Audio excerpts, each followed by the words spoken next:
Police ಅಂತಂದ್ರೆ ಒಂದು ಕಾಲದಲ್ಲಿ ಹೆಂಗಿತ್ತು ಅಂತಂದ್ರೆ ಅವ್ರು ನಮ್ಗೆ ನ್ಯಾಯ ಕೊಡ್ಸೋರು ಅನ್ನೋ ಒಂದು ಭರವಸೆ ಇತ್ತು. ಒಂದು ಟೈಮಲ್ಲಿ ಆ ಯೂನಿಫಾರ್ಮ್ ನ ನೋಡ್ತಾ ಇತ್ತು ಅಂತಂದ್ರೆ ಒಂದು ಭಯ ಇತ್ತು, ಜೊತೆಗೆ ಅಷ್ಟೇ ರೆಸ್ಪೆಕ್ಟ್ ಇತ್ತು. ಆದ್ರೆ ಇವತ್ತೇನಾಗ್ತಿದೆ, ಇವತ್ತದು ಬರ್ತಾ ಬರ್ತಾ ಬರ್ತಾ ಜನಗಳಿಗೆ ಕಡಿಮೆ ಆಗ್ತಾ ಇದೆ. ಸೊ ಇದು ಯಾರಿಂದ ಕಡಿಮೆ ಆಗ್ತಾ ಇರೋದು?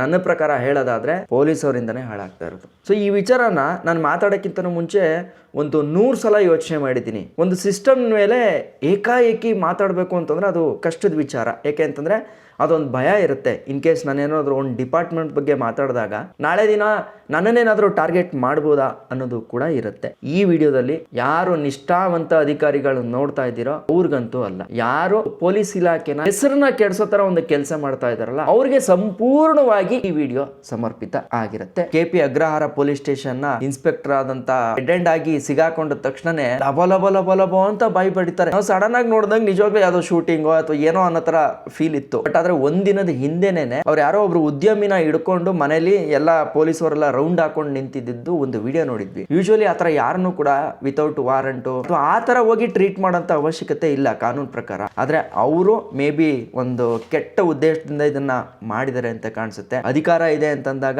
ಏನಾದ್ರು ದರ್ಪ ಇಲ್ಲಿಗಲ್ ಆಗಿ ಏನ್ ಬೇಕಾದ್ರೂ ನಾನು ಮಾಡ್ತೀನಿ ಅಂತ ಅನ್ಕೊಂಡ್ರೆ ಇದೇ ಪರಿಸ್ಥಿತಿ ಆಗುತ್ತೆ ಅನ್ನೋದನ್ನ ಸೊ ಆ ಘಟನೆಯಿಂದ ನಮಗೆ ಗೊತ್ತಾಗ್ತಾ ಇದೆ. ನಮ್ಮ ಬೆಂಗಳೂರಿನ KP ಅಗ್ರಹಾರ ಪೊಲೀಸ್ ಸ್ಟೇಷನ್ ನ ಇನ್ಸ್ಪೆಕ್ಟರ್ ಆದಂತ ಗೋವಿಂದ ರಾಜು ಅನ್ನೋರ್ಗೆ ಒಂದು ಕೇಸ್ ಬಂದಿದೆ. ಅದ್ರಲ್ಲಿ ಏನ್ ಮಾಡಿದ್ದಾರೆ, ಒಬ್ಬ ಬಿಲ್ಡರ್ ಮೇಲೆ ನಾನು ಈ ಕೇಸ್ ನ ನಿಮ್ಗೆ ಹಾಕದೆ ಬಿಟ್ಬಿಡ್ತೀನಿ ಅಥವಾ ತನಿಖೆನ ಸಾಫ್ಟ್ ಮಾಡಕ್ಕೆ ಟ್ರೈ ಮಾಡ್ತೀನಿ, ಆದ್ರೆ 5 ಲಕ್ಷ ನನಗೆ ಲಂಚ ಕೊಡಿ ಅಂತ ಡಿಮ್ಯಾಂಡ್ ಮಾಡಿದ್ದಾರೆ. ಆ ಬಿಲ್ಡರ್ ಏನ್ ಮಾಡ್ತಾನೆ ಅಂತಂದ್ರೆ ನಾನು ಲಂಚ ಕೊಡಬಾರ್ದು ಡಿಸೈಡ್ ಮಾಡಿ ಲೋಕಾಯುಕ್ತಕ್ಕೆ ಹೋಗಿ ಜನವರಿ 29ನೇ ತಾರೀಕು ಕಂಪ್ಲೇಂಟ್ ನ ಫೈಲ್ ಮಾಡ್ತಾರೆ. ಸೊ ಲೋಕಾಯುಕ್ತ ಅಧಿಕಾರಿಗಳು ಏನ್ ಮಾಡ್ತಾರೆ, ಸಂಪೂರ್ಣವಾಗಿ ಒಂದು ಪ್ಲಾನ್ ಅನ್ನ ಮಾಡ್ಕೊಂತಾರೆ. ಸೊ ಹೆಂಗೆ ಟ್ರಾಪ್ ಮಾಡ್ಬೇಕು, ಹಿಡಿಬೇಕು ಅಂತ. ಯಾಕೆಂತಂದ್ರೆ ಲೋಕಾಯುಕ್ತಕ್ಕೆ ದೂರ ಹೋಗಿದ ತಕ್ಷಣ ಅವರು ಸಿಚುವೇಶನ್ಸ್ ಹೆಂಗ್ ಆಗುತ್ತೆ ಅನ್ನೋದು ಮ್ಯಾಟರ್ ಆಗುತ್ತೆ. ಆಕ್ಷನ್ ಇಳಿಯಕ್ಕಿಂತನೂ ಕೂಡ ಮುಂಚೆ ತುಂಬಾ ವರ್ಕೌಟ್ ಮಾಡಿನೇ ಅದಾದ್ಮೇಲೆ ಬರ್ತಾರೆ. ಫಸ್ಟ್ ಆಲ್ರೆಡಿ 1 ಲಕ್ಷ ಇವ್ರ ಹತ್ರ ಈಸ್ಕೊಂಡ್ಬಿಟ್ಟಿದ್ದಾರೆ. ಅದಾದ್ಮೇಲೆ ಇನ್ನ 4 ಲಕ್ಷನ ತಗೋಬೇಕಾದಂತ ಟೈಮ್ ಅಲ್ಲಿ ಏನಾಗಿದೆ, ಲೋಕಾಯುಕ್ತದವರು ಎಂಟ್ರಿ ಆಗಿದ್ದಾರೆ. ನೀವು ಆಲ್ರೆಡಿ ಆ ವಿಡಿಯೋ ನೋಡಿರ್ತೀರಾ, ಎಲ್ಲರೂ ಹಿಡಿದಿರ್ತಾರೆ. ಅಲ್ಲ ಯಪ್ಪ ಲಂಚ ಈಸ್ಕಂತು, ಅದಾದ್ಮೇಲೆ ಯಾಕೆ ಅಷ್ಟೊಂದು ಲಬಲಬ ಅಂತ ಕೂಗಾಡ್ತು ಅಂತ.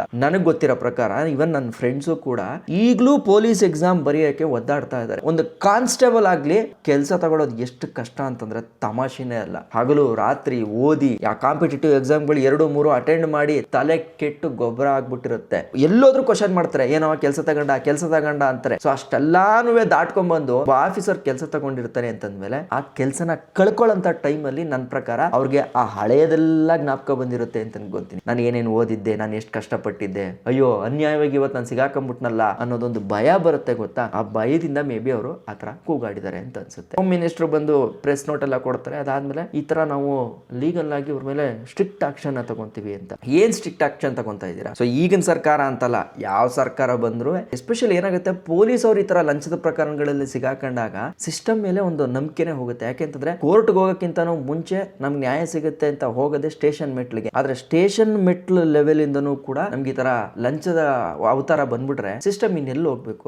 ಮಾರನೇ ದಿನಕ್ಕೆ ಏನಾಗುತ್ತೆ, ಹೋಮ್ ಮಿನಿಸ್ಟರ್ ಎಲ್ಲ ಇದು ಕೊಡ್ತಾರೆ, ಪ್ರೆಸ್ ನೋಟ್ ಕೊಟ್ಟ ಆದ್ಮೇಲೆ ಮತ್ತೆ ಇನ್ನೊಂದು 2ನೇ ಪ್ರಕಾರ ಎಲ್ಲಿ ಅಂತಂದ್ರೆ ನಮ್ಮ ತುಮಕೂರಿನ ರೂರಲ್ ಪೊಲೀಸ್ ಸ್ಟೇಷನ್ ಅಲ್ಲಿ PSI ಕೆಲಸ ಮಾಡ್ತಿದ್ದಂತ ಚೇತನ್ ಕುಮಾರ್ ಅವ್ರು ಏನ್ ಮಾಡ್ತಾರೆ, ಒಬ್ಬ ಸಾಮಾನ್ಯ ವ್ಯಕ್ತಿಯಿಂದ ಕೇಸನ್ನ ಕ್ಲೋಸ್ ಮಾಡಕ್ಕೆ ಅಂತ ಅಂದ್ಬಿಟ್ಟು 5 ಲಕ್ಷ ಲಂಚನ ಕೇಳಿದ್ದಾರೆ. ಮೊದಲಿಗೆ ಏನ್ ಮಾಡ್ತಾರೆ, ಒಂದು 40,000 ಲಂಚನ ಫಸ್ಟೇ ತಗೊಂಡ್ಬಿಟ್ಟು ಜನವರಿ 31ನೇ ತಾರೀಕು ಸಂಜೆ ಲೋಕಾಯುಕ್ತ ಅಧಿಕಾರಿಗಳು ಏನ್ ಮಾಡಿದ್ದಾರೆ, ರೆಡ್ ಹ್ಯಾಂಡ್ ಆಗಿ ಈ ಅಪ್ಪನ್ನ ಹಿಡಿದಾಕಿದ್ದಾರೆ. ಅದೇ ಲೋಕಾಯುಕ್ತ ಕೇಸ್ಗಳಲ್ಲಿ ಹಿಡಿದಾಕ್ತಾರಲ್ಲ ಈ ತರ ಲಂಚ ತಗೊಳ್ಳೋರ್ನ, ಅವ್ರನ್ನ ನಾವ್ ಏನ್ ಅಪ್ರಿಶಿಯೇಟ್ ಮಾಡ್ಬೇಕೋ ಅದೇ ರೀತಿ ಆ ಕಂಪ್ಲೇಂಟ್ ಕೊಡಂತ ಧೈರ್ಯನ ಮಾಡ್ತಾರಲ್ಲ ಜನ, ಅವ್ರನ್ನು ಕೂಡ ಅಪ್ರಿಶಿಯೇಟ್ ಮಾಡ್ಲೇಬೇಕು. ಕೆಲವೊಂದ್ಸಲ ಈ ತರ ದ್ವೇಷಕ್ಕೂ ಕೂಡ ಸಿಗಾಕ್ಸ್ತಾರೆ ಇರ್ಬೋದು. ದ್ವೇಷಕ್ಕೆ ಸಿಗಾಕ್ಸಿದ್ರು ತಗತಾ ಇರೋದ್ ಲಂಚ ತಾನೆ, ಅದು ತಪ್ಪೇ ತಾನೆ. ಕೇಸ್ ಇವ್ರ ಮೇಲೆ ತಪ್ಪಿದ್ರೆ ಇವ್ರ ಮೇಲೂ ಆಕ್ಷನ್ ಆಗ್ಲಿ, ತೊಂದ್ರೆ ಇಲ್ಲ. ಪ್ರತಿ ಸಲ ಲೋಕಾಯುಕ್ತಗಳು ಹಿಡಿತಾರೆ, ಎಲ್ಲಾನು ಮಾಡ್ತಾರೆ ಅಧಿಕಾರಿಗಳು. ಆದ್ರೆ ಅದಾದ್ಮೇಲೆ ಏನಾಗುತ್ತೆ ಅನ್ನೋದೊಂದು ಡೌಟ್ ಇರುತ್ತೆ. ಸೊ ನಿಮಗೆ ನಾನು ಫಸ್ಟ್ ಇಂದ ಹೇಳ್ತೀನಿ, ಈಗ ಒಬ್ರು ಲೋಕಾಯುಕ್ತರು ಗೌರ್ಮೆಂಟ್ ಆಫೀಸರ್ ನ ಹಿಡಿಬೇಕು ಅಂತಂದ್ರೆ ಏಕಾಏಕಿ ಹೋಗಿ ಹಿಡಿಯಕ್ ಹೋಗಲ್ಲ. ಯಾರು ಕಂಪ್ಲೇಂಟ್ ಕೊಡಕ್ ಬರ್ತಾರೋ ಅವ್ರ ಹತ್ರ ಫಸ್ಟ್ ಒಂದು ಲಿಖಿತ ದೂರನ್ನ ತಗೋತಾರೆ. ಅದಾದ್ಮೇಲೆ ಸಾಕ್ಷಿ ಪರಿಶೀಲನೆನ ಮಾಡ್ತಾರೆ. ಯಾರಾದ್ರೂ ಒಬ್ರು ಸುಳ್ಳು ಒಂದು ಆರೋಪನ ಕೂಡ ಹೇಳ್ಬೋದು. ಅದಕ್ಕೆ ಅವರು ನಿನ್ನ ಹತ್ರ ಏನ್ ಕೇಳಿದ್ದಾರೆ ತೋರ್ಸು, ವಾಟ್ಸಪ್ ಇದೆಯಾ, ಇಮೇಲ್ ಇದೆಯಾ, ಮೆಸೇಜ್ ಇದೆಯಾ, ಅಥವಾ ಬೇರೆ ಯಾರು ಒಬ್ರು ವ್ಯಕ್ತಿಯಿಂದ ನಿನಗೆ ಫೋನ್ ಮಾಡಿಸಿರೋಂತ ಫೋನ್ ಕಾಲ್ ಏನಾದ್ರು ರೆಕಾರ್ಡ್ ಇದೆಯಾ, ಈ ತರ ಎಲ್ಲಾ ಕೂಡ ಸಾಕ್ಷಿನ ಪರಿಶೀಲನೆ ಮಾಡಿ ಅದಾದ್ಮೇಲೆ ಏನ್ ಮಾಡ್ತಾರೆ ಅಂತಂದ್ರೆ ಒಂದು ಪ್ಲಾನ್ ಅನ್ನ ಮಾಡ್ಕೊಂತಾರೆ. ಇವ್ರು ಹೆಂಗಪ್ಪ ಹಿಡಿತಾರೆ ಅಂತಂದ್ರೆ ಲೋಕಾಯುಕ್ತ ಪೊಲೀಸ್ ಅವರು ಈ ಹಣನ ಕೊಡ್ತೀವಲ್ಲ, ಈಗ ಎಕ್ಸಾಂಪಲ್ ಇವಾಗ ಯಾರೋ ಒಬ್ರು 1 ಲಕ್ಷ ಲಂಚ ಕೇಳಿದ್ರು ಅಂತ ಇಟ್ಕೊಳ್ಳಿ. ಆ 1 ಲಕ್ಷ ಲಂಚನ ಯಾರನ್ನು ಕೂಡ ಫೋನ್ ಪೇ ಮಾಡಿಸ್ಕೊಳ್ಳಲ್ಲ ಅಥವಾ ಚೆಕ್ ಹಾಕಿಸ್ಕೊಳ್ಳಲ್ಲ. ಯಾಕೆಂದ್ರೆ ಅದು ರೆಕಾರ್ಡ್ ಬರುತ್ತೆ. ಸೊ ಅದಕ್ಕೆ ಏನ್ ಮಾಡ್ತಾರೆ ಹೇಳಿ, ನೀಟಾಗಿ ಹಾರ್ಡ್ ಕ್ಯಾಶ್ನ ಇಸ್ಕೋತಾರೆ. ಒಂದ್ಸಲ ಏನಾಗುತ್ತೆ ಅಂತಂದ್ರೆ ಇನ್ ಕೇಸ್ ಫೋನ್ ಪೇಲ್ ಕೊಡಿ ಬೇರೆಯವ್ರ ನಂಬರ್ಗೆ ಹಾಕಿ ಅಂತ ಹೇಳಿದ್ರು ಅವಾಗ ಇವರೇ ಹೇಳ್ತಾರೆ, ಸರ್ ನನ್ನ ಹತ್ರ ಹಂಗಾಗಲ್ಲ, ನನ್ನ ಹತ್ರ ದುಡ್ಡಿಲ್ಲ, ಫೋನ್ ಪೇನಲ್ಲಿ ಅಕೌಂಟಲ್ಲಿ ದುಡ್ಡಿಲ್ಲ, ನನಗೆ ಪ್ರಾಬ್ಲಮ್ ಆಗುತ್ತೆ, ನಾನು ನಿಮಗೆ ಹಾರ್ಡ್ ಕ್ಯಾಶ್ ಕೊಡ್ತೀವಿ ಅಂತ ಹೇಳಿ ಅಂತಂದ್ಬಿಟ್ಟು ಲೋಕಾಯುಕ್ತದವ್ರು ಏನು ಮಾಡ್ತಾರೆ, ಕಂಪ್ಲೇನೆಂಟ್ ಸೈಡಿಂದನೇ ಹೇಳಿಸ್ತಾರೆ. ಸೊ ಅವಾಗ ಏನು ಮಾಡ್ತಾರೆ, ಈ ದುಡ್ಡು ಹಾಕೊಡೋ ಕವರ್ಗೆ ಏನು ಮಾಡ್ತಾರೆ ಅಂತಂದ್ರೆ ಪೆನಾಪ್ತಲಿನ್ ಪೌಡರ್ನ ಮಿಕ್ಸ್ ಮಾಡ್ತಾರೆ. ಸೊ ಏನಪ್ಪ ಇದು ಪೆನಾಪ್ತಲಿನ್ ಪೌಡರ್ ಅಂತಂದ್ರೆ ನಿಮಗೆ ಕೆಮಿಕಲ್ ರಿಯಾಕ್ಷನ್ಸು ಅವೆಲ್ಲ ತುಂಬಾ ಜಾಸ್ತಿ ಹೋಗೋದು ಬೇಡ, ಒಂದು ಪೌಡರ್ ಇರುತ್ತೆ ಆಯ್ತಾ. ಸೊ ಇದೊಂಥರ ನಿಮಗೆ ಸಾಲ್ಟ್ ಥರ ಇರುತ್ತೆ, ಅದು ನಿಮಗೆ ಕಣ್ಗೂ ಕೂಡ ಕಾಣಿಸಲ್ಲ, ಅಷ್ಟೊಂದು ಮೆದುವಾಗಿರುತ್ತೆ ಆಯ್ತಾ. ಅದನ್ನ ಏನು ಮಾಡ್ತಾರೆ, ದುಡ್ಡಿನ ನೋಟ್ಗಳಿಗೆ ಸವರುತ್ತಾರೆ. ಸೊ ಯಾಕಪ್ಪ ಇದನ್ನ ಹಾಕ್ತಾರೆ ಅಂತಂದ್ರೆ ಒಂದ್ಸಲ ಯಾರಾದ್ರೂ ಒಬ್ರು ಅಧಿಕಾರಿ ಆ ಒಂದು ದುಡ್ಡನ್ನ ಹಿಂಗೆ ಹೀಸ್ಕೊಂಡಿದ ತಕ್ಷಣ ಆ ಪೆನಾಪ್ತಲಿನು ಇಲ್ಲೆಲ್ಲ ಅಂಟ್ಕೊಳ್ಳುತ್ತೆ ಕೈಗಳಲ್ಲೆಲ್ಲ. ಓಕೆನಾ, ರೆಡ್ ಹ್ಯಾಂಡ್ ಆಗಿ ಹಿಡಿದಾಗ್ಲೂ ಕೂಡ ನಾನು ಈಸ್ಕೊಂಡೇ ಇಲ್ಲ, ನಾನು ಮುಟ್ಟೇ ಇಲ್ಲ ದುಡ್ಡು, ನೋಡಿ ಅವ್ರು ತಂದು ಕೊಟ್ಟರು ಅದನ್ನ ನಾನು ಇಟ್ಕೊಳ್ಳಿಲ್ಲ ಅಂತ ಒಬ್ರು ಅಧಿಕಾರಿಗಳು ಹೇಳ್ಬೋದು. ಅವಾಗ ಏನ್ ಮಾಡ್ತಾರೆ, ಅದಕ್ಕೆ ಅಂತಾನೆ ಈ ಪೆನಾಪ್ತಲಿನ್ ಪೌಡರ್ನ ಮಿಕ್ಸ್ ಮಾಡಿರ್ತಾರೆ. ಸೊ ಈಗ ಹೆಂಗಿದ್ರು ಕೈಯಲ್ಲಿ ಮಿಕ್ಸ್ ಆಗಿರುತ್ತಲ್ಲ, ಅದನ್ನ ಏನ್ ಮಾಡ್ತಾರೆ, ನೆಕ್ಸ್ಟ್ ಸೋಡಿಯಂ ವಾಟರ್ಗೆ ಹಿಂಗೆ ಹಾಕ್ಬಿಟ್ಟು ಕೈ ಹಾಕಿದಾಗ ಆ ಸೋಡಿಯಂ ವಾಟರ್ ಏನಾಗುತ್ತೆ, ಬೆಳ್ಳಗೆ ಅಂದ್ರೆ ಕಲರ್ಲೆಸ್ಸೇ ಇಲ್ಲದೆ ಇರ್ತಕ್ಕಂಥ ಪ್ಯೂರ್ ನೀರ್ ತರ ಇರುತ್ತೆ, ಅದು ಪಿಂಕ್ ಕಲರ್ ಆಗಿ ಟರ್ನ್ ಆಗಕ್ಕೆ ಶುರು ಮಾಡ್ತಾರೆ. ಆ ಟೈಮಲ್ಲಿ ಇನ್ನೊಂದು ಕಡೆಯಿಂದ ಲೋಕಾಯುಕ್ತದವರು ವಿಡಿಯೋನ ಮಾಡಿಟ್ಕೊಳ್ತಾರೆ.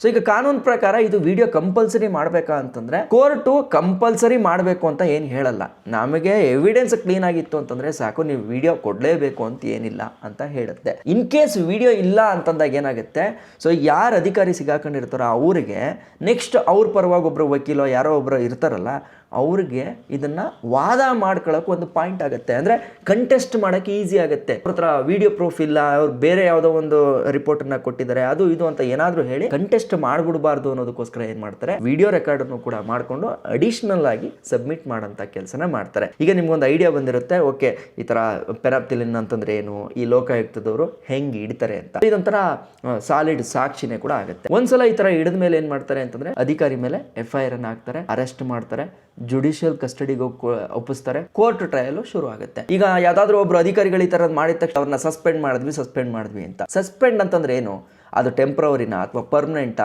ಅನ್ನೋದೊಂದು ಕಾಮನ್ ಕ್ವಶನ್ ಇರುತ್ತೆ. ಸೊ ನಿಮ್ಗೆ ಸಸ್ಪೆಂಡ್ ಅಂತ ಅಂದಿದ ತಕ್ಷಣ ಕೆಲಸದಿಂದ ತೆಗೆದಾಕಿದ್ರ ಅಂದ್ರೆ ಇಲ್ಲ, ಆದ್ರೆ ಆ ಒಂದು ಟೆಂಪ್ರವರಿ ಟೈಮ್ಗೆ ಏನ್ ಮಾಡಿರ್ತಾರೆ, ನೀನ್ ಬರ್ಬೇಡಪ್ಪ ಡ್ಯೂಟಿಗೆ ಅಂತ ಹೇಳಿರ್ತಾರೆ, ಅಥವಾ ಇನ್ವೆಸ್ಟಿಗೇಷನ್ ಮುಗಿಯೋವರೆಗೂ ಅಥವಾ ನೀನ್ ಅದನ್ನ ಪ್ರೂವ್ ಮಾಡ್ಕೊಂಡು ಬರೋವರೆಗೂ ಕೆಲ್ಸಕ್ಕೆ ಬರಬೇಡ, ಅಥವಾ ಕೆಲವೊಂದು ಕೇಸ್ಗಳಲ್ಲಿ 2 ತಿಂಗಳು 3 ತಿಂಗಳು ಈ ತರ ಸಸ್ಪೆನ್ಷನ್ ಕೊಡ್ತಾರೆ, ಆದ್ರೆ ಅದು ಟೆಂಪ್ರವರಿ ಆಗಿರುತ್ತೆ, ಕೆಲ್ಸಕ್ಕೆ ಹೋಗೋಂತ ಅವಕಾಶ ಇರಲ್ಲ, ಸಂಬಳ ಭಾಗಶಃ ಸಿಗೋಂತ ಚಾನ್ಸಸ್ ಅಂದ್ರೆ ಫುಲ್ ಸಿಗಲ್ಲ, ಈ ತರ ಆಗುತ್ತೆ. ಕೆಲವೊಂದ್ಸಲ ಸಿಗದೆ ಕೂಡ ಇರಬಹುದು. ಇನ್ನು ತನಿಖೆ ಮುಗಿಯೋವರೆಗೂ ಕೂಡ ಡಿಪಾರ್ಟ್ಮೆಂಟ್ ಇಂದ ಹೊರಗಡೆ ಇರಬೇಕು, ಇದು ಯಾವ ಡಿಪಾರ್ಟ್ಮೆಂಟ್ ಆದ್ರೂ ಸರಿ. ಲಂಚ ಸಾಬೀತಾಯ್ತು ಅಂತ ಇಟ್ಕೊಳ್ಳಿ, ಕೋರ್ಟ್ ಅಲ್ಲಿ ಎಲ್ಲ ಕಡೆ ಸಾಬೀತಾಗುತ್ತೆ, ಅವಾಗ ಇವ್ರಿಗೆ ಏನಪ್ಪ ಶಿಕ್ಷೆ ಆಗುತ್ತೆ ಅಂತ ಹೇಳೋದಾದ್ರೆ, ಈ ಲಂಚದ ಕೇಸ್ ಅನ್ನೋದಿದೆಯಲ್ಲ, ಇದನ್ನೊಂಥರ ಕ್ರಿಮಿನಲ್ ಅಫೆನ್ಸ್ ಅಂತಾನೆ ಒಂದು ಕನ್ಸಿಡರ್ ಮಾಡುತ್ತೆ. ಪ್ರಿವೆನ್ಷನ್ ಆಫ್ ಕರಪ್ಷನ್ ಆಕ್ಟ್ 1988 ಪ್ರಕಾರ ಏನ್ ಹೇಳುತ್ತೆ ಅಂತಂದ್ರೆ, ಲಂಚ ಏನಾದ್ರೂ ಸ್ವೀಕರಿಸಿದ್ರೆ ಸೆಕ್ಷನ್ 7 ಅಲ್ಲಿ ಅಥವಾ ಸೆಕ್ಷನ್ 13 ಆಫ್ 1D ಪ್ರಕಾರ ಮತ್ತೆ 13 ಆಫ್ 2 ಪ್ರಕಾರ ಇದೊಂಥರ